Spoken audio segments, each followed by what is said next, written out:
দেশজুড়ে বেড়েই চলেছে হামের প্রকোপ, বাড়ছে হাম সংক্রান্ত শিশু মৃত্যুর সংখ্যা। রাজশাহী মেডিকেলে হামের উপসর্গ নিয়ে আরও 2 শিশুর মৃত্যু হয়। মৃতদের 70% চাঁপাইনবাবগঞ্জের। স্বাস্থ্য অধিদপ্তর জানিয়েছে, সব মিলিয়ে গত 24 ঘন্টায় সারা দেশে হাম সন্দেহে 10 জন মারা গেছেন। প্রতিনিধিদের তথ্য ছবিতে মাসুম আলিসার প্রতিবেদন। নগদ নিয়ে এলো হার না মানা হার অফার।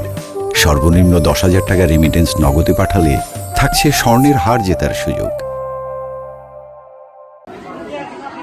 রাজশাহী মেডিকেল কলেজ হাসপাতালে আজও আরও 2 শিশুর মৃত্যু হয়েছে।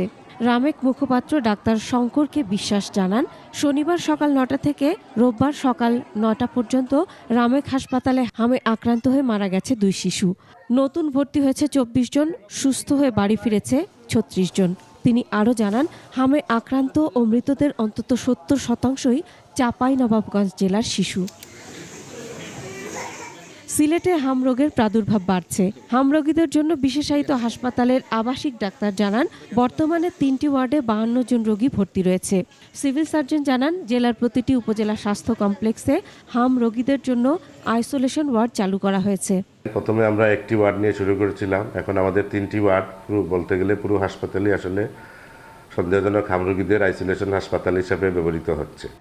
খুলনা বিভাগের 10 জেলায় প্রতিদিনই আশঙ্কাজনকভাবে বাড়ছে হাম আক্রান্ত শিশু রোগীর সংখ্যা। এর মধ্যে কুষ্টিয়া, যশোর ও খুলনা হটস্পটে পরিণত হয়েছে। বিভাগের মধ্যে সবচেয়ে ভয়াবহ অবস্থা কুষ্টিয়া জেলার।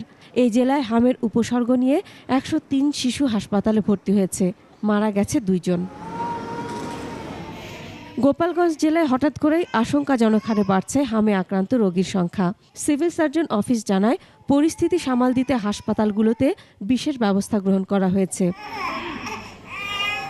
ঠাকুরগাঁওয়ে নতুন করে উদ্বেগ ছড়াচ্ছে হাম ও রুবেলা সংক্রমণ। জেলায় এখন পর্যন্ত 31 জনের মধ্যে হামের উপসর্গ শনাক্ত হয়েছে। Masum আলিসা, desk report, 21 television.